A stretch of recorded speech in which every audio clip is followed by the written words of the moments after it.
Now we live. We back and we back and we back.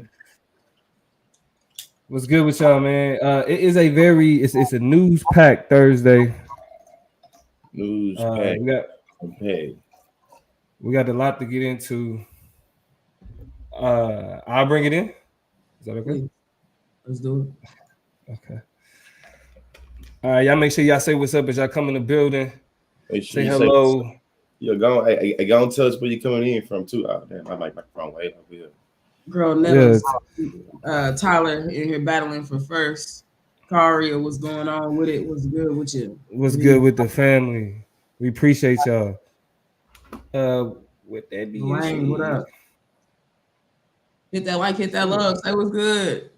In the city, we gon' slide, bet I be there pronto. Me, my guys, we really live. Lord, forgive me, pay my tithes. Please don't have me reach inside, and that's in the console. Keep the semi when I ride, lit off Henny when I drive. In the city, we gon' slide, bet I be there pronto. what's good with the family? What's good with the people? What's good in everybody in social media land? This is the Chop Up. I am Damo, the political plug. I'm here with my family to get into the business of this news and dialogue. I'm here with Toya G. I'm here with Consciously. How are y'all feeling this Thursday evening? I'm feeling great. Gotta shout out these comments though, real quick. Kano said, just like you go to the party, you already know before you go in there. I'm gonna just run in here real quick and say what's up, show my face and dip. Kano said, I'm just in here for a second. I just want to let y'all know I'm in the building. We appreciate that. Even that slide through is important. Desme, 2 is 1. Fucking Bunny. Who else? Barbara, Carissa, Alicia, Eric, all of y'all. What's up to you? Fuego, Mac, to everybody. Concepcion, Van Zant, we love it. I love that name, by the way. I want to shout y'all out specifically for sliding the show. And real quick, before we get started, I got to shout out 2 other people who, real quick, I said I was going to shout them out. I'm going to go. Show love. You know what I'm saying? What up? Galaxy Golf XD. Galaxy Golf XD never watches our show in real time, but they have a weekend ritual of going to the Chop Up Show's YouTube, pulling it up, putting it on the TV, having brunch, kicking back, starting off their Saturday. So I got to shout out Galaxy Golf because they always posting and letting us know that they're in there. And then I am Don Vasson on our Instagram as well. Been sharing a bunch of posts, been showing a whole bunch of love. So I want to shout them out specifically for showing love to the IG. If y'all not following us on IG, go to at the Chop Up Show, and make sure y'all stay connected with us over there. What's up, Odie in the building? Joel in the building. Them is the debate host. To them. It's a lot of people in the comments going up, but I just wanted to show that little bit of love. I'm gonna turn it over to Lee real quick. My bad. I got overwhelmed by the love in the room. Shout out to them though, man. Shout out to all the supporters, man. We appreciate y'all. Definitely appreciate y'all tapping in for us talking the shit that we talk. Being able to try to what we gonna say, provoke some critical thinking. You feel me? Shout out to y'all. Try to. Critical thinking don't come in as often as it should. So hopefully we can add to that conversation. But anyway, with all the introductions and hellos and what's ups and shout outs done, man, we breaking news. I think it's still early enough for us to say breaking news. Kyrie Irving suspended 5 games by the Brooklyn Nets. We're gonna start this out with the vibe check. I know how we do. We checking the vibe. He been under a lot of scrutiny due to him sharing a documentary, a Black Hebrew Israelite documentary. That purports that Black people are the Jews that the Bible speaks of, the Hebrews, the Israelites that the Bible speaks of. So first, I want to get y'all when the news dropped that Kyrie was suspended. You know what I mean? Initial reaction. What was the vibe? I was shocked. I was shocked. I thought that this was going to be an ongoing kind of disagreement. Last I heard, Adam Silver, who was the NBA commissioner, wanted to sit down and talk to Kyrie. He was upset and disappointed with his lack of an apology. But I thought this was going to maintain itself as an off-the-court kind of battle of perspective and of words and of due diligence. And so I didn't ever think it would become that punitive to the point where it's like not just one game, it's 5 games. Like Kyrie just the other day, $500,000 along with, I think, the Nets organization or something like that, to learning and processing anti-Semitism. So I felt like that was material enough But here we go with these suspensions. So I was kind of surprised that they swung that hard on it a little bit. I ain't gonna hold you. Swang hard, Lee. Yeah. Yeah, I was surprised as well, just given just like in terms of basketball, like late call. We playing street ball, and it's just like, hey, there's been a lot of plays. Like you calling in the play, like that's how I kind of seen it as well. And really just made it where just like the leadership in many different instances of the NBA, Adam Silver and the people that was able, like his board and office that was able to make this call, to me, it just seemed like very sloppy. You know what I'm saying? And like I said, like kind of like not saying there's a time that you can't talk about anti-Semitism or you can't call out things about anti-Semitism, but it's like there should have been a call from the jump. To Lee's point, this whole notion of a late call, I think, a lot of conversation in the backdrop of Kanye and with Kyrie is they just proving his point. Mm-hmm. There they go, proving his point. They proving his point. And so I think an interesting component of this in the idea of late call or from that perspective is y'all let him play. Y'all let him do interviews. Y'all let him spout more of his insistence. And then all of a sudden it's like y'all have these backroom conversations. Who y'all been talking to? Who y'all been discussing stuff with? And this is not to feed into this whole secret society, secret group of power. But it alludes to the idea that there's something behind you pushing you and provoking you to make certain decisions when it seemed like he was making a decision another way. And so I can understand people's skepticism, like, why now? You know what I'm saying? That makes a lot of sense to me. Yeah, I agree. I definitely think that it was what I got from it. My first response was that, so he wasn't sorry enough for y'all. He was sorry enough to break the bread. He was sorry enough to delete it. He didn't say I'm sorry though. He never said I'm sorry. He refuses to say I'm sorry. That's he stopped shy just of that line. But yeah. And that's gonna be another quick check on that. But to me, it was just like in terms of how he responded, it wasn't enough for what they felt comfortable with. Now, to be honest though, when I first had my real first thought was, if y'all willing to suspend this man over these type of tweets, then every Trump supporter in the NBA should be suspended. Every Trump supporter in the NBA should be suspended. That's a really, it has to be some type of scrutiny over, if we looking at personal politics that heavily and the impact of personal politics to determine whether or not you're gonna continue to play the game. Yeah, that means any far right attachments, far right association deserves to be under that much scrutiny. Go ahead, Toya. Yeah, I think I don't disagree, and I think what's interesting is that how Kyrie has treated it has been, I think, very careful and cautious to defend himself, to defend kind of his right to be on a quest for knowledge and to learn and to seek more about whatever, and to have that be a dynamic process. In one breath, I had somebody kind of coming at his neck because he is like an indigenous Muslim, potentially anti-Semitic, black, proud black. You said what? Hebrew Israelite. Hebrew Israelite that is an anti-vaxxer. You know what I'm saying? So it's like all of these weird kind of consistent yet inconsistent politics that people are really trying to figure out. But his kind of his kind of the ground he stands on is that he deserves the right to go out and seek knowledge that's denied to him. He even goes as far as to say, one thing I've learned is, what I'm saying, I used to always wonder about this quote, the best thing you could do is hide. If you want to hide knowledge from a nigga, put it in a book. Put it in the book. Yeah. Knowledge from a black person, put it in a book. So now I just think people are upset because I'm finally getting into the books and getting to the knowledge that has been denied to me because of the way this racialized society has existed. And y'all just mad because I know who I am. And so there's a lot to unpack there because you can't be mad at that. And that's factually true. As we have these conversations with our critical race theory, feel how you want to feel, but niggas have been lied to. But the other side of that, and I think the danger of it, is when you take the approach, the strategy, and the play-by-play, like bar for bar, wordplay of conservative, problematic ass white people that you say you learning more about and getting up on, you sound just like them, so it's hard to believe. In this instance, I seen from Twitter people talking about what the actual documentary that Kyrie shared, and it has things about Jewish people being demons and being controlling everything and being the people behind all the success in America. You know what I'm saying? Different things like that. So I feel like.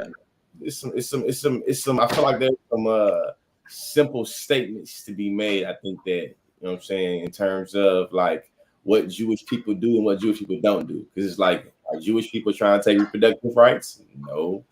Jewish people, you know what I'm saying, like trying to push their religion on us? No. Jewish people, But I do a lot of things we can just like simple things we can displace, but also going back to the Kyrie thing is like at the beginning. And I know we're not a sports podcast, so I'll be light when I say this. Now we can move on. But it does seem a bit weird recognizing that the NBA was able to catch, find what's his name that played for the Timberwolves, Anthony Edwards, this season for being homophobic and for saying homophobic stuff, like explicitly being homophobic. It was like $50,000 fine, no game suspended, and then seeing he shared a documentary. And it's like what this documentary is going. So I think that, I feel like when it comes to recognizing, I guess, an inconsistency in being oppressive or using one's platform to send hate, we see there's kind of an inconsistency in how heavy the hand comes down. And what frustrates me about the whole thing is that far right conservatism is just as I ain't even gonna say just as, because how I view like when I don't think black people when they look at what the people in the Bible and interpret scripture, I don't think when they call themselves the people of the Bible, I don't think that's anti-Semitic.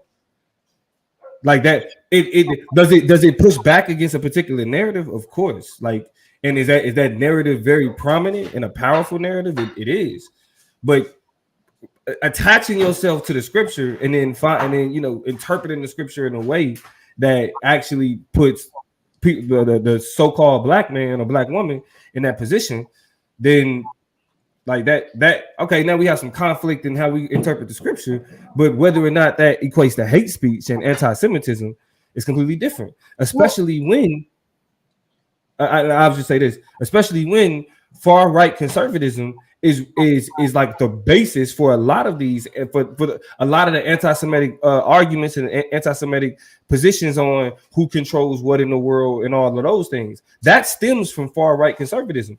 Donald Trump has a lot of attachments to people who have that understanding of the world and that understanding of those people. So it's like I think it's unfair that somebody like Kyrie or even like LeBron in past instances was painted with that anti-Semitic light when the understanding and the disagreement in who's what doesn't stem from the same place that where anti-Semitism stem from. Go ahead, Toya. I mean, I think a huge part of their issue is not necessarily their enlightened interpretation of truth and what it is. It is that, and us as arguers, us as debaters understand this. You don't have an argument problem. You have a packaging problem and you have a nuance problem. You have a framing issue. And so when you, for example, use your path to enlightenment to then not do research on what you're kind of putting up and propagating, and you getting called out and criticized about it, it's like you found some knowledge, you found something probably reasonable to listen to think about, but you used a tool of anti-Semitism to get there, which undermines your credibility. For example, when you say we were the original Hebrews, that is a different. I think that statement strikes a different chord to people than black people are Jewish as well, right? We'll get there. We can hash out maybe what the history and the sequencing of like, but that is a little bit too abrasive and aggressive for some people because it sounds a whole lot like different schools of thought that undermine the right and the claim to Israeli heritage that a lot of Jews have had the confrontation with, right? So we don't want to do that, but we still want to be able to impart knowledge. And I think it's a fine line you have to walk in order to really be the free thinking, above the board thinking, challenging the way that the status quo or presumption is this type of person that you want to be. You will never get there echoing the same sentiments in the same ways or using the same tools and apparatuses as people who have a clear disdain for Jewish people. It's not gonna work for you like that. Right. I mean, because we do end up falling into the pitfall, into the trap of utilizing the language and the rhetoric of people who don't have our best interest at heart to make the points that we want to make. You know what I mean? And so you do have that's the nuance. I don't think it's about black people saying they're Jewish. I don't think it's about black people using scriptures to be able to link themselves to the Jewish diaspora. I think it's that what Toya is talking about, like once you start making mutually exclusive statements that say you the ish, I'm the it, I am the real, you are the fake, and then it starts to buy into all of the literal Hitler-esque Nazi, you know what I'm saying, manufactured conspiracies that's been able to use to either A, have folks run into synagogues, B, have people, you know what I'm saying, do X, Y, and Z. And I can tell whatever, I just said some things that it pissed the algorithm off a little bit because, you know what I'm saying, I seen that. But let me, you know. Yeah. So on that one, I think that's a great point. Y'all make great points. This is a vibe check, so we want to keep it quick. Did y'all have anything else y'all want to add before we went on to the next one? Oh. Let's go. So let's do it. Hey, the next story for the vibe check today, I'm checking y'all vibes on, is we lost Takeoff. We did. Migos like changed the game. Like to me, as much whatever we call mumble rap, Migos legitimized it. Mumble rap became its own thing because of how well, in my eyes, Migos was able to execute that. Takeoff was considered one of the better lyricists out of Migos, and so hip hop, we lost another. Yeah. So we definitely lost a whole, another piece of greatness from our culture in losing Takeoff. And with these type of tragedies, social media is what it is. We hear a lot of crazy shit. We hear a lot of goofy shit. But I want from y'all perspective, with Takeoff's passing, what are some of the worst takes that you've heard, and what are some of the best takes that you've heard? I'll go first. The best takes that I heard is any take that's telling you love your people. Anybody saying that, if it like you post that, like you got like you, I'm liking, sharing, because like that's essentially what this. I mean, because if you look at the situation and the way that these things play out, one day you here, one day you gone. Right. You know what I'm saying? Like it's really that simple. And so love people that's close to you. The second, the takes that I'm tired of hearing and I cannot stand, I think it's terrible, is when people say rap is the worst, is the most dangerous occupation out there or whatever. People not being killed rapping. Niggas ain't dying like on stage or, you know what I'm saying, getting shot up in the studio for spitting lyrics. You feel me? Like this is a symptom of the violence that just plagues Black communities, period. Rappers being Black people don't, you know what I'm saying? Like that, like with their attachment to their people, their attachment to their community, it just so happens that they get placed in circumstances where they could lose their life in ways that us, I guess, normal people also get caught up in. I got my cousin Marlon Randolph, rest in peace to this day. You know what I'm saying? Lost his life the same way. You know what I'm saying? Just like niggas, he was somewhere else when niggas was shooting and he got hit. So, that's my say. Go ahead, Toya. I say best takes are the ones that have. So a lot of people have been like, save your, instructions for how to play dice and save your instructions for how to walk around as a Black man or as a Black person in the hood, or how we need to change the perspective on that. Because nigga, we already know how to do that. Y'all not telling us nothing new. It's a dog eat dog world out there. It's just kind of thick like that. So save those lectures. Heard that a lot. I also heard, a lot of rap music is not the issue, you know what I'm saying? And the only time we have these conversations and turn our back on shit that has elevated our culture, has gotten us out of, dire situations, has allowed us to unify when something bad happens. You know what I'm saying? Y'all always want to shit on what we got. And so that's kind of trash. And so I felt that. But I think the best kind of angle and take on this thing is a stance on masculinity. Right. And I think people who are having real conversations, because everybody wants to be like, y'all want to phenomenalize, gun violence in the Black community when guns are a USA problem. And I agree with that a lot. So then we have to dig deeper, zoom in a little bit more and figure out the next common denominator. Right. Because It's not gun accessibility. That's not what's unique about this. It is the fact that men are doing the shooting. It is the fact that masculinity, that ego, that power tripping, that flexion and shit like that is what leads to that type of shit. Exactly. It leads to the apex of this violence, or it leads to the logic that violence is the answer in the first place, i.e. these school shooters, i.e. these mass shooters. There's the pattern right there. And I think that's been the best take. I think the worst take has probably been some of the stuff that I listed above. I think, of course, there's a lot of people who are trying to have the prolific conversation about intercommunal violence. And we have to have that conversation. We have to keep having that conversation. We have to be honest about that conversation because this shit is sad. But just like we said with Kyrie, you got to watch how you get there because some of it slides into black on black crime, niggas being stupid, killing niggas, same old niggas doing nigga shit type of conversations. And that's when you start sounding like them. And that's where it starts to get dangerous. Right. And so I think that there has to be a more of a standstill. We need standstill moments in this community. Be honest with y'all. We need standstill moments about this community, but not because black on black crime is so dynamic. We need them because we are hurting each other.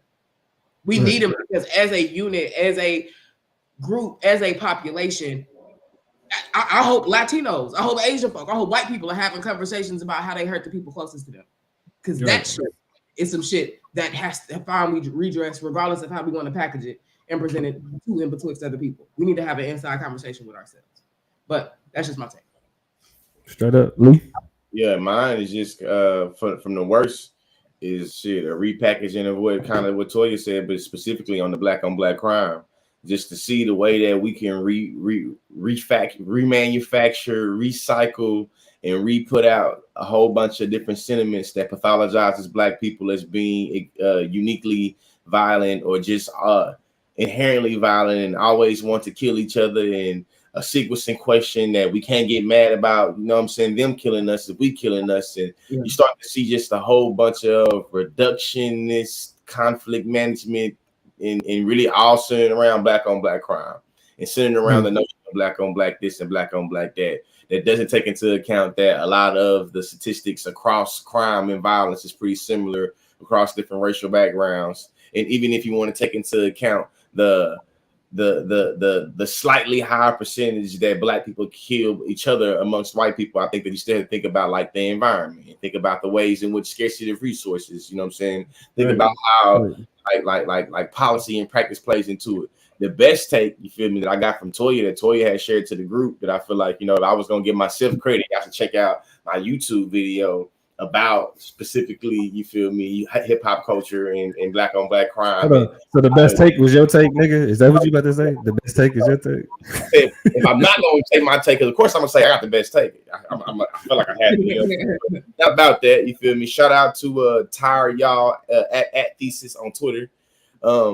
He says that it's really disturbing to see people ask why Takeoff is shooting dice when the broader issue is easy access to guns, ego, and people who don't respect the weight of what it means to shoot, which is reinforced by our culture because guns equal masculinity. So really thinking about the overall data, you feel me, that most of these shootings are done by individuals between 18 and 30 in the burbs, in the hood, in the reservation, in the trailer park.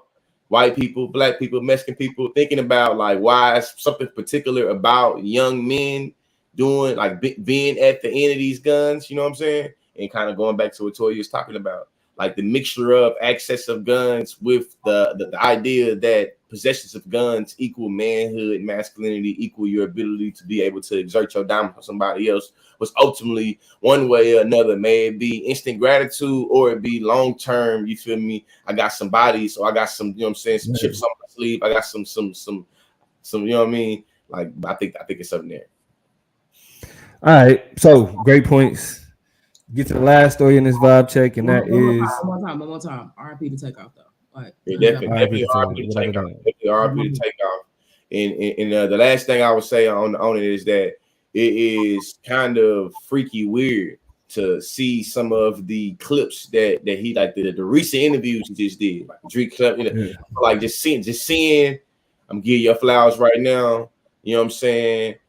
Just seeing a lot of that stuff now. You feel me? And even how like the TikTok algorithm is seeing all of the videos on TikTok that's been made about Takeoff before he passed away, type shit. Like videos from months ago, people spitting Takeoff verses and acting like the Migos and doing it. So it's just really to see his impact on our culture has been kind of wild. 28 years old.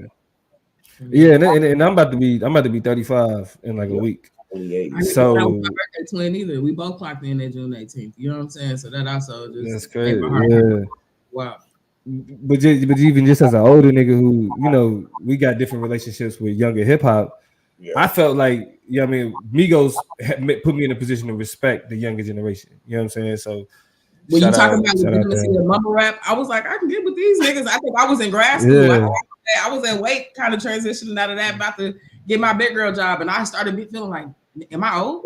Is it because I can't get with some of these other niggas and what they and then Migos but came these out. Niggas though, You still on to something? Hold on. You know what I'm saying? It was wild. Don't know why I can't. They had a whole bunch of they had a whole bunch of handsome and wealthy. Oh yeah. We may have to do a Migos appreciation show. Who knows? But with that being said, we can transition to the last part of the vibe check, and the last vibe that needs to be checked is this inflation conversation. Because everybody like, man, grocery prices going up, inflation, these politicians, it's some nonsense. But a recent New York Times article pointed out that while inflation and grocery prices are rising, corporations are also seeing record profit, which means that even though grocery prices are rising, it's not just so they could maintain and exist as a business. They're literally rising to the point where they're making more money now, you know what I'm saying, than ever before. Because record profit means we've making the most money that we've made in the past. So we see direct evidence of companies and corporations specifically using inflation as a way to just charge people for more shit because they making money. They're not hurting. Just so public service announcement. There is no corporation out there struggling right now. Corporation. I mean, we ain't talking small business. We talking about the big boys. They are straight.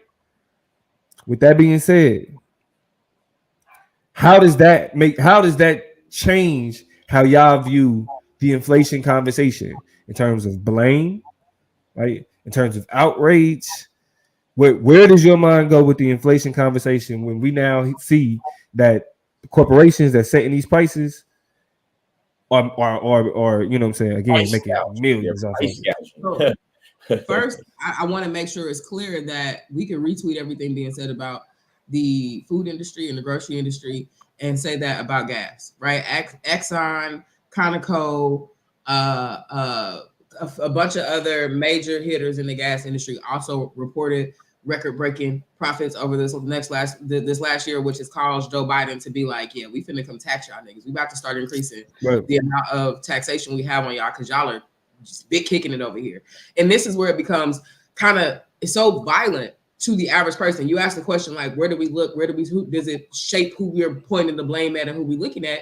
You know, truth comes out that Joe Biden is really not, fumbling the economy and messing up like a lot of the narration from conservatives and from Republicans will have us to believe. Instead, it is these businesses that are gouging. And because they have necessities, they have things that we have to function with, things like gasoline, things like food, they get to just say, you know what? The cost of production is going up. Everything is going up. Every price point from beginning to end of production, from farm to table or from, oil field to the gas pump is going up. And so we just got to raise our prices. And because they know people need it, they know people are not going to scrutinize that shit.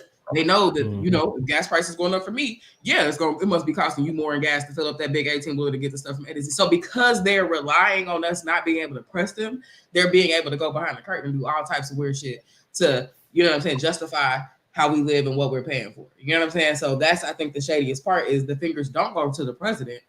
I think all of the fingers go back to the businesses and corporations because greed is MF. You know what I'm saying? Yeah. Right. Lee? I want this. Can I see the video? This video. Put it up. Yeah, I'm gonna share it. Yeah, share my video. Share this video. That's my girl, Katie Porter. I don't even ride for politicians, but she be on to something. When she pull out a thank you. She on to some shit. Can you see Katie Porter is I gotta put it. I'm gonna put it on the big screen, but first I'm gonna say this. Katie Porter is the only politician that I follow on TikTok. Yeah. She be on it. Hey, let me tell you something. Y'all finna see a beat down. According to this chart, what is the biggest driver of inflation during the pandemic? The dark blue is the recent period. It would be corporate profits. And what is that percentage? It is 54%, and that number does stay that level of high if you update that number to more recent numbers as well. So over half of the increased prices people are paying are coming from increases in corporate profits. Yes, the unit price index is reflected in corporate profits as opposed to other costs. And how does that compare to historically, to other periods of inflation or over other periods of economic time? As reflected there and in other analysis, it is significantly higher in this recovery, 11.5%. And what is it today? 53%. So I want to make sure everyone in America understands this chart. What is a unit labor cost? The cost, wages and associated work costs. So we could just wages. What is a non-labor input cost? A variety of things, including maintenance and investments. Okay, so I have to buy the stuff to make the widget. I have to have a factory. I have to keep the lights on. I have to hire someone to make the widget. That's this stuff. And this is what I add on top. Yeah. Extravagant cost. I think that when you ask me kind of what's going on here, stating it simply, we see that record profits is wage theft. And a lot of the frontline workers, a lot of the essential workers that was putting their lives on the line, bringing COVID back to their family members and their loved ones to make sure that everybody got bread and got milk and got water. We recognize those people was being screwed over. You feel me? Right.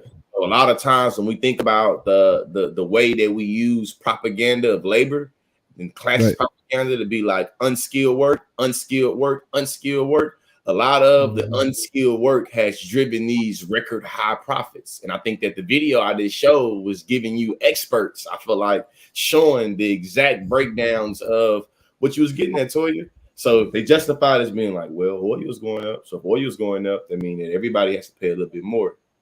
Well, we see from that chart that is the propaganda that is used to be able to drive up the light blue to make it where it is to run up the numbers, when in actuality a lot of the production cost hasn't gone up 500% or hasn't gone up this much percent. And just like it's crazy. So I know that the last thing is what groceries. I got some numbers right here. Flour has went up 45% in the past year. Chicken breast has went up 34% in the last year. Eggs have gone up 58% in the last year. Coffee has went up 30% in the last year. You know what I'm saying? This comes from the BLS source. You feel me? And then I seen today too that chicken, the price of turkeys for this Thanksgiving is up over 70% since last year. Yo, and so this is the thing. What's frustrating about this is that, to be clear, the record profit aspect and like being in inflation being driven by profit aspect, it should be understood as simple as this. If companies were only raising prices to match inflation, profit would plateau. Because they're raising prices to be able to say, okay, this is covering inflation, and then this is so we could break even. Whatever that is. Right. What's happening is the fact that it's record profit is that they're increasing it to a point where they're making more money now than they've ever made before. Meaning that they're going beyond what's necessary for them to operate as a corporation. Beyond what's necessary just to meet profit margins, right? Beyond what's necessary to break even. Beyond what's necessary even just to like say, hey, we on the plus side, right? The second part of the second thing that's even more frustrating than that is the fact that we'll still hear the same arguments about politician and Joe Biden being responsible for groceries being high. Yeah. People will still dialogue about inflation from the perspective of, well, this person you voted for, it's their fault that inflation is high. Go ahead, Toya. No, I mean, this is the political illiteracy that, a lot of industries are banking on, right? Is that if we don't really have more complex and nuanced conversations about who shareholders are, who constituents are, what's happening in a lot of these conversations, then we always kind of point at the wrong people until it's too late. We always call our senators and our politicians not to tell them to hold these corporations more accountable, but just to say, shame on you, shame on you, shame on you. Meanwhile, behind the scenes, they getting their cuts, right, to protect these industries. They getting their cuts to make sure they protect the oil industry. They getting their cuts to make sure they protect the corn industry. They getting their cuts to make sure they protect the dairy industry. And that's because nobody's saying, y'all need to be holding me. How much are y'all taxing them? We're not having those conversations. We just mad at people. We just tweeting representatives and they like, oh, it's so crazy. Well, there's nothing we can do. Well, it's just kind of hard times. Well, the Fed could just raise the interest rates. It's kind of a very flippant response to it because nobody's pressing them to say, no, we need to be holding these companies, you know what I'm saying? Like, and I won't say nobody's doing those conversations. Let's talk about, Is y'all people? Boots on the ground doing the activism work to get in there, but those voices are often muffled or there's not enough people lining with them because, again, the level of political literacy that we have, just the well is not that deep. And so it's troubling because I feel like I've had the thought like, damn, man, what if these prices never go back down? Like I buy a lot of turkey meat to make my wrap. I'm a big wrap girl. I like turkey wraps. I make those a lot at the crib. They're easy, high protein, whatever. And to look at a pound of turkey costs $10, $12. Like, bruh, out of a pound, I can really only make for a decent amount of protein that I'm trying to intake like 2 or 3 wraps. Terry says she preaching. You know what I'm saying? Like, appreciate it, Tracy. Shout out to you. Tracy. I said Tracy Perry. I said Terry. I read that. P. Perry. Shout out to the boy. But that is when it becomes perplexing, and I become very nervous that because we don't know how the strings are being pulled and who's getting what cuts and how shit's really working and how much shit really costs, they're gonna be able to tell us anything, and they never gonna bring them prices back down because this is the new normal and how it works because we don't know enough to challenge otherwise and say, nah, that shit needs to be at this price. It's rough. I feel like we stuck. Yeah. What incentive did they have to roll back those prices? But my bad, go ahead. Yeah, I feel like what y'all just heard sis do is illustrate the reason why conservatives spend so much money for bureaucracy, so much money with interest groups and lobbyists, making sure what is taught in the classrooms it continues to blame poor people for all the use in our economy. When you think about the way that the concept of minimum wage and the concept of cost of living was set up originally, and the way that we think about it in 2022, we will literally justify people making minimum wage just so we can say you're supposed to not have a decent cost of living because you make minimum wage. That is literally a result to me of like education and making it where a lot of the big corporate elite people that pay a lot of money for influence and policies to get made. They're the reason why we don't want to hear nothing about you're mixing something about Marxist or socialism. They like the devil because they recognize that class consciousness gonna come at a cost of recognizing like, damn, how come I thought it's a chart I seen. It said that since 2010, we see that Jeff Bezos, Elon Musk, all of them, they went from being like 2 billion to 222 billion. Yeah. And we see the minimum wage that stayed $7.25. That's a bit. That's a bit. That's a bit. I'm gonna find it before we get out for this real fast. I got it in my phone call. I'm doing a video about it. Well, we about to. This is the vibe check. So we want to get to the chop. You know what I'm saying? We want to make sure. Now, when you bring it out because we definitely. It's right here. Elon Musk, 2012, 2 billion. 2022, 21 billion. Jeff Bezos' wealth in 2012, 18 billion. Jeff Bezos' wealth in 2022, 134 billion. Warren Buffett's wealth in 2012, 44 billion. Just built his wealth in 2012, $101 billion. The federal minimum wage in 2009, $7.25 an hour. The minimum wage in 2022, still $725 billion an hour. And they mad about $15 an hour. We talking about recording record profit during inflation, but $15 an hour is too much. Stop playing. Wow. Y'all know like 2 billion to 221 billion. Right. But he still had to borrow $1 billion just to buy Twitter. That's a whole nother story. That's a whole nother conversation. Hey, shout out to Mango Slade though for pulling up for the political chop up. Our way we kind of get into some of these political topics. We really appreciate it. Right. We keep our finger on the pulse and make sure we checking in with y'all to see if y'all see what we see. You know what I'm saying? If y'all see what we see, yes. So with that being said, that is the vibe check. Yeah. We good on that. Now let's get into this. You know what I'm saying? The Supreme Court is on there for a reason. Toya, let's get into this culture chop. Actually, before I toss it to myself, I'm gonna toss it to Lee. But what I will say before we get there, shout out to this Consciously merch that's about to come out. We got the professional shit talker hoodie on. I'm about to grab me one of them. Don't be worried about it. It's coming soon. But I'm going to turn it over to Lee, because before we even get into what's happening now with the Supreme Court and affirmative action, we've come a long way with this issue, right? All the way up to it being codified in places like the Supreme Court. So give us some history. Give us some background, consciously. What is it about the affirmative action that has shaped our society so much and gotten us to the point where we're negotiating its efficacy in the Supreme Court now? How we get here? Man, the before I read y'all know my motto: research over me search. Before I read this though, from Britannica, I feel like coming straight from, you feel me, like some dictionary type shit. It's important to recognize there was a reality or status quo that had policies that was incentivizing the exclusion of Black people and the exclusion of different people based off of identities. And the affirmative action literally was, Toya said the word algorithm when we was coming up with this. So it's really being able to try to get some things in institutions' algorithm that accounts for the way in which it's baked into the algorithm to be exclusionary and or discriminate against people.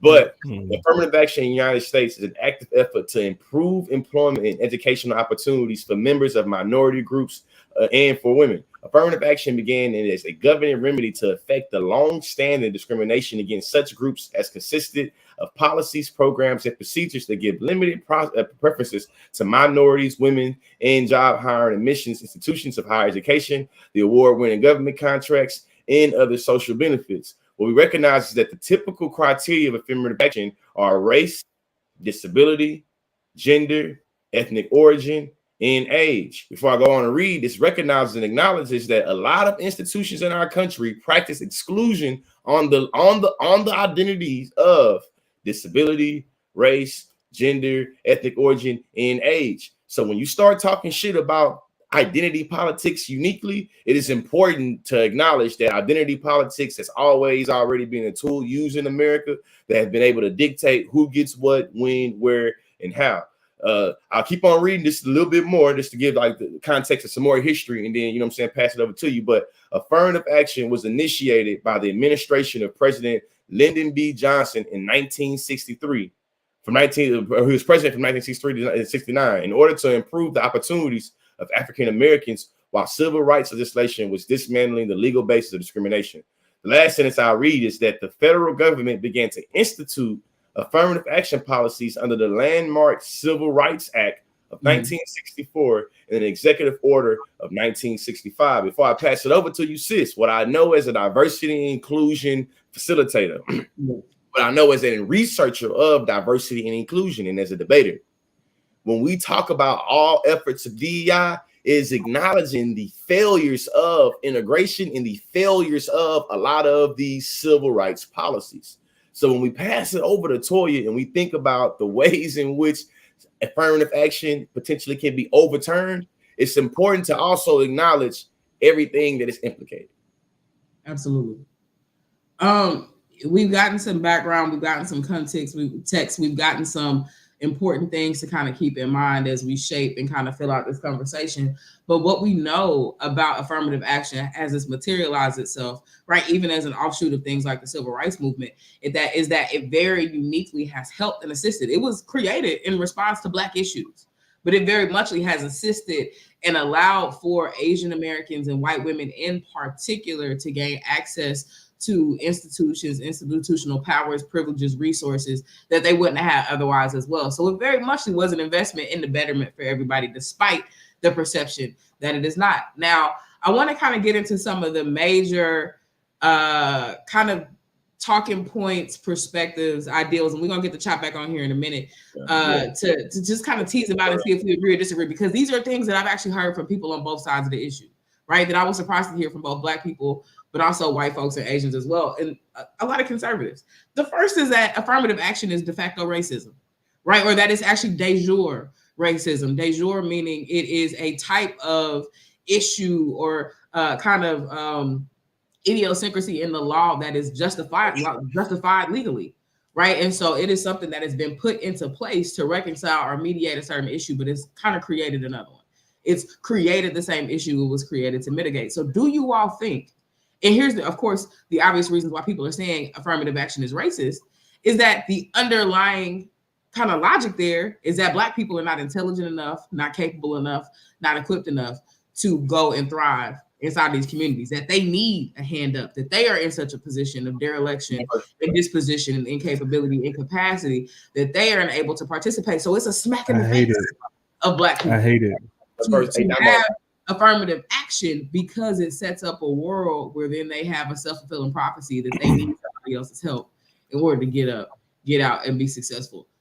What's the take on this particular position? We a private chat, Damo, for 45 seconds. You know what I'm saying? 45 minutes, man. But when people say that when both Black and white people push back against affirmative action, it is a result of racial illiteracy, the inability to read and write situations pertaining to race. The reason why it was important that we laid down the historical context of affirmative action, it shows you that Black people being unintelligent has never been the issue. Never been the issue. When Black people are being excluded from institutions of higher education, being excluded from the law, being excluded from other public places, it was never because we didn't have the mental capacity or the intellectual capacity. It was because of discrimination and exclusion. So when we point out, you feel me, the University of Oklahoma or Harvard was constructed to be a predominantly white institution that was made for the access and at the expense and the exclusion of other people, it is acknowledging that these institutions have preference baked inside of them for white people. Yeah. So when you say like, man, we ain't smart enough, I don't need nothing. I don't need nothing. I'm just as good as I can do it as much as the white man can do this, that, and the other. To me, it literally glosses over how access is always influenced based off of identity. The reason why they made affirmative action is because all these identities, regardless of their intellect, will be excluded. Bro, that's why I feel like some of the most revolutionary shit that I heard was from Stokely Carmichael. And I read his book on Black Power. And actually, before I read his book on Black Power, I read Look Out Whitey, Black Power is Gonna Get Your Mama by Julius Lester, where he introduced me to Stokely Carmichael's stance on the Civil Rights Act. And that's that it wasn't an act for Black people. Mm-hmm. We knew we should be able to drink at whatever fountain we wanted to. We knew we should be able to use whatever restroom we wanted to. The Civil Rights Act was for white people to tell other people, stop, like get out these people way when they trying to use the same facilities that you're using as a citizen of the United States of America. Right. And so this argument about like, well, this is saying that Black people ain't smart enough. No, it's saying that if we don't put forth an effort, if we don't actively work to make sure that Black people or other minorities are getting opportunities that white people get, they won't get it. George said it in a very nice way. I'm gonna keep it a stack. If we don't say, hey, let's make sure everybody's getting a fair shot, everybody won't get a fair shot. And we know this. You know what I mean? Even with affirmative action, there's such disparities in like those extremely high paying jobs, disparities in education, is disparity across the board. The disparity still exists even with affirmative action. So the idea. But and that's why. So it's like the idea that affirmative action exists to pander to people who think like Black people, for example, aren't smart. No, it's to push back against the hiring managers that assume that mindset does exist, but the people you attributed it to, you got it completely wrong. It is the people who tell you that we don't need affirmative action who believe that Black people ain't smart enough. Right. It's the people who tell you we had the president as a result of affirmative action. 43 presidents literally was the president because they were given preference in the race that excluded other individuals. Yeah. You know what I'm saying? It's like myth of meritocracy. A lot of our country lost in the South Senate, and I feel sorry for them. So when we recognize that we have to work 5 times harder to get X, Y, and Z, that is acknowledgement that we're not being lazy, and acknowledgement as well that the exhaustion that niggas have to go through to get access to the same institutions that a lot of individuals have because of nepotism, because your granny gave $50,000 and you feel me? Like when you think about that, I think it's 52% of Harvard students are already on the, like, you feel me? Are like it's only 52%, or on or some random sports scholarship that they really don't play, or you feel me? It's just like, what we doing? What are we saying here? That's affirmative action. One thing I do want to get back to is the comment that asked about the book you referred to. Plug at the top of your response, you started talking about some author, some book, and somebody was like, "What was that book again?" So drop the context so people gonna do some external reading. Man, I forget how this book ended up in our house in Oklahoma, but it was called "Look Out, Whitey, Black Power's Gonna Get Your Mama." By Julia, no bullshit. By Julius Lester. That was the book that introduced me to Stokely Carmichael, and then Stokely Carmichael's book on Black Power is kind of, then you got Revolutionary Suicide by Huey P. Newton. So it's, you know what I'm saying, but the book I started out with is "Look Out, Whitey, Black Power's Gonna Get Your Mama" by Julius Lester. Beautiful. Chef's kiss, right?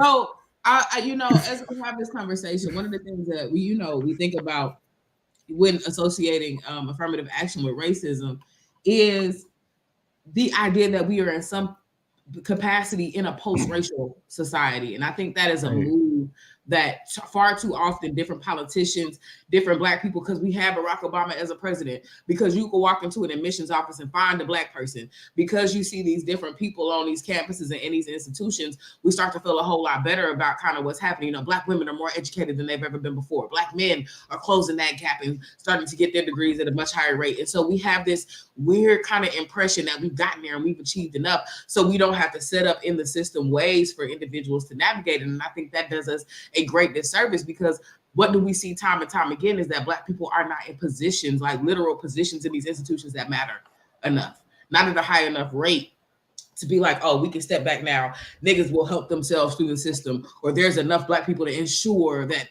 these racist, sexist, ableist things, aren't happening. There's enough disabled people getting access to jobs now to where we don't have to worry about ableism. There's enough of these stop checks, these stop gaps in the system, and that's just not the case. Right. I think still we look at time and time again the way that a lot of times these issues have been able to be perpetuated because we're not there yet, baby. I know it feels good. I know we got these diversity days on campus. I know we calling consciously to come on campus now. Look how progressive we are. Look at all of that shit is cute, but we're not nearly as far as that matter. Right. I'm just saying. And so a lot of the rest of the conversations I'm here to pivot that have also been happening have been fearful of the reversing of affirmative action leading to a return to legal segregation. A lot of people have expressed that when we start to, we had Clarence Thomas question diversity. What's the point of it, right? That we don't send people to school. I don't see he was quoted as saying, and this is a loose paraphrasing, that he doesn't see the value in diversity. Because we don't send people to school. We're not sending these kids to school for social groups and cliques and clubs or whatever. What is really to be gained by being in diverse classrooms? You're going to learn chemistry. So learn the chemistry and go to the damn engineering school and go get the degree and go be an engineer. It's basically what he has said. And so this is creating a world, of course, where the white folks gonna be with white folks, Asian folks gonna just try to apply to the Asian schools. Black people are gonna kind of go to the places where they feel like they're gonna be celebrated and not tolerated, and we end up in a weird place where we have a return to de facto segregation. Do you believe that is the case with the repeal of affirmative action? And is that a good thing or a bad thing? Can I say this first? Fuck Clarence Thomas. Yeah. Right. And the reason why I say fuck Clarence Thomas is because even before we get into that conversation, like Clarence Thomas' wife was exposed to be a part of a cabal of white nationalists that were actively working to overturn Joe Biden being elected. Like, and nobody, and I mean, I ain't gonna say nobody, but the fact that this man is still like able to flex this type of influence and make these type of arguments on the Supreme Court when his wife is known to actively work with Trumpites. She's a MAGAite, a Trump-tard. The wife of Supreme Court Justice Clarence Thomas. We know that she was texted in the background like, hey, what can we do? What do we need to do? This is the wife of a Supreme Court justice. Kyrie Irving just got suspended for 5 games. Whether or not the Nets make the playoffs ain't got shit to do with how we understand the Constitution. But this man is in the same house as this woman who's actively in the background texting presidential advisors about what needs to be done to overturn the election of Joe Biden after the person that she voted for lost. But Clarence Thomas, I think, is still sitting here making. Hold on, Lee. Clarence Thomas is still out here. He's still able to say, from an unbiased perspective, what's the point of diversity? And you know they're giving them more. What's going on here? Yeah. I just know that when I learned about what happened between Clarence Thomas and Anita Hill, and when I learned how Clarence Thomas sensationalized race, sensationalized him being a black man to get himself out of those allegations, and then when I was able to go back and see the footage about how the Bush administration in many different instances pushed him through as a notion of diversity. It's kind of funny that he's now trivializing diversity after he's benefited from it. That's it. He's been able to legitimize his perspective on a lot of controversial issues as the black man in the room, right? He's been the canary in the coal mine for a whole bunch of bullshit because he's been able to be that diverse voice. If the Negro, we have a black, we can't be racist. We can't be problematic. The Supreme Court can't be because we have the perspective of a black conservative. So those are the nuances we need to balance out a lot of those perspectives. And what we found 9 times out of 10, what do we know? Everybody say it with me slowly. Skin folk. Not your kin folk. not always. When it comes to claims. Because I mean, and I want to be clear about this. Mercy Hope says, how close are we to sliding back to neo 1960s? The Supreme, literally, the Supreme Court holds more power. And just a little bit of context. Right now, there's a Supreme Court case that's discussing whether or not race can be used as a deciding factor for admissions into college. Right. The reason why this. I got so much content too. I go from reading. I stopped reading it. By the late 1970s, the use of racial quotas in minority set society led to court challenges of affirmative action as a form of reverse discrimination. Does that sound familiar? The first major challenge was Regents of the University of California versus Bake in 1978, in which the Supreme Court ruled in the 5-4 that quotas may not be used to reserve places for minority applicants if white applicants are denied a chance to compete for those places. Although the court outlawed quotas programs, it allowed colleges to use race as a factor in making admission decisions. And 2 years later, fragmented court upheld the 1977 federal law requiring that 10% of funds for public works be allotted to qualified minority contractors.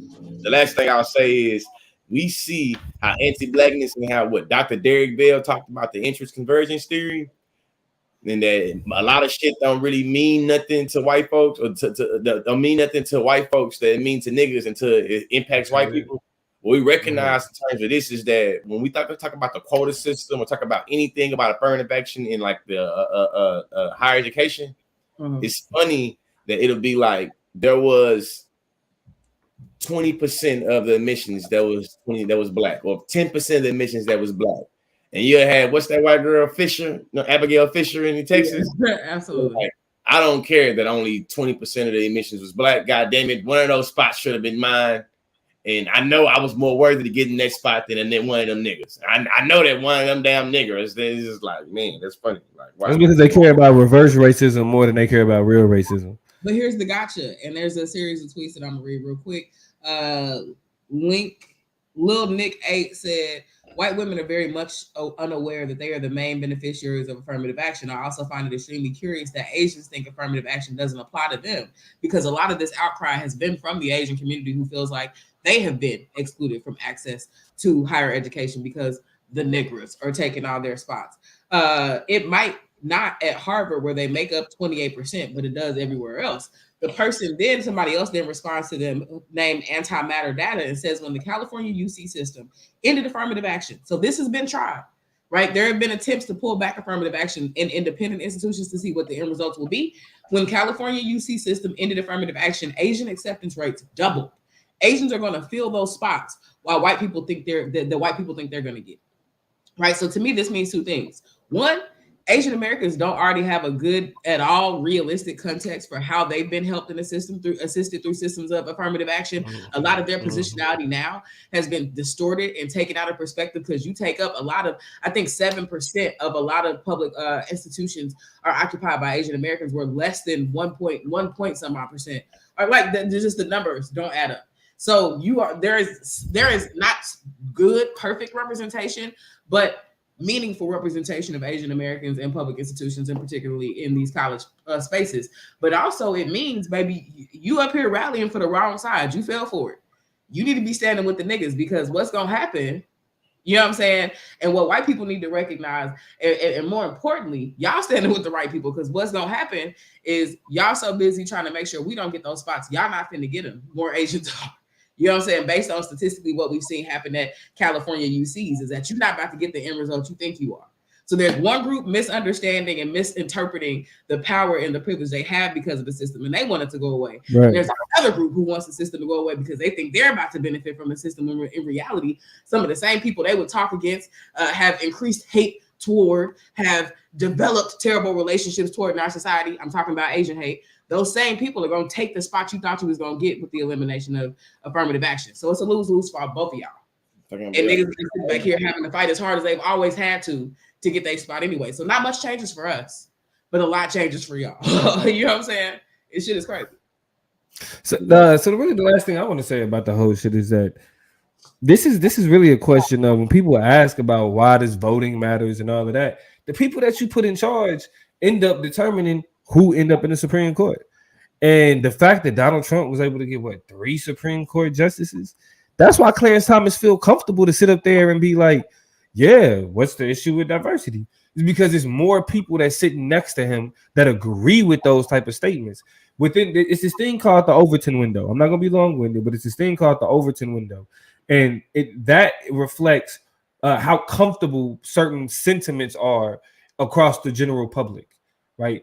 And the more aspects of our government that conservatism is able to control, then the more anti-Black, anti-immigrant, xenophobic, racist, misogynist statements fit more within the Overton window. It moves further to the right in a sense where we're now more accepting of racist, dangerous, you know what I'm saying, like anti-intellectual stances than we were in the past, while we thought we was moving towards this more progressive, he said Overton from Living Singer, this more progressive ideology. So while people literally was like, well, maybe we moving towards a post-racial America with the election of Barack Obama, white people were clear to let you know, no, we're not. Welcome to 2022. And the more racist, like we're more okay with racist shit than we were in 2013 and 2014.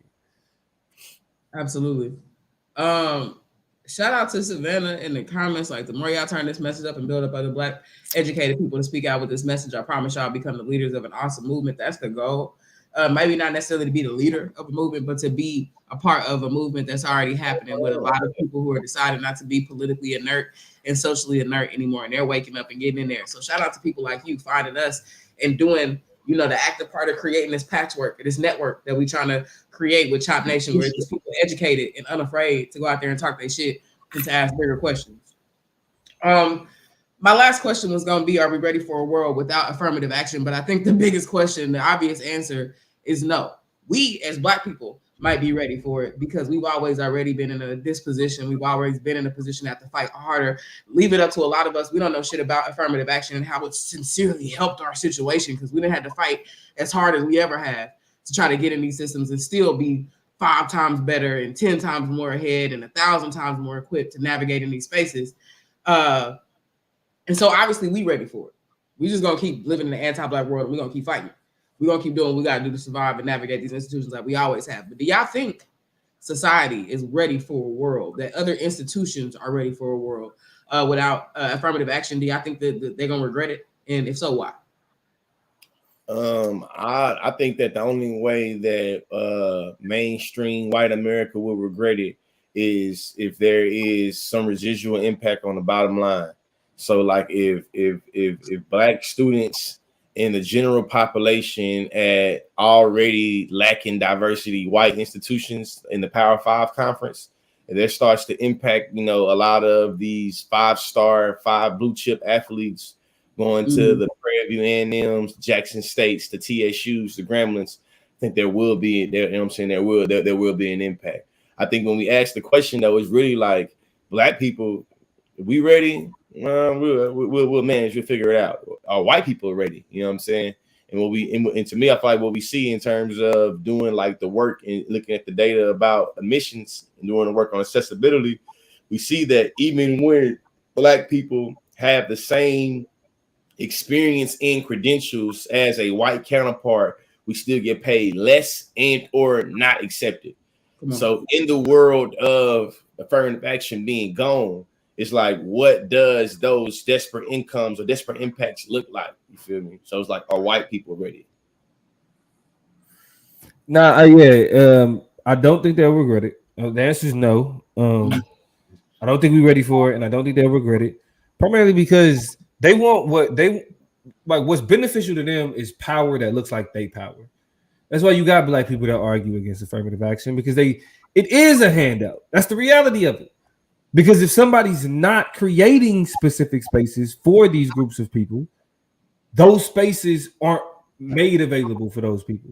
Even properly, equally qualified individuals of color, minority individuals, they still, if there is not a concerted effort to say, let's make sure that these people get an opportunity, they won't get it. But what we see now is we're now at a state and where our society where we're okay with that, because affirmative action is a part of whatever liberal agenda. Black people are starting to think that, well, just being against the liberal agenda is enough. So I have no problem cutting off my nose to spite my face at the end of the day. So I think ultimately, even though it's going to be something that, again, the same, just like the issue with abortion, right? Whether we're talking free speech, whether we're talking affirmative action, these things are going to work to the detriment of black people when they're no longer made accessible and made available for us to benefit from. If there's not a concerted effort to give people of color an opportunity, then that space won't be made for them, regardless of merit. We don't live in a meritocracy. We live in a racist society built on the hierarchy of race. That's a word.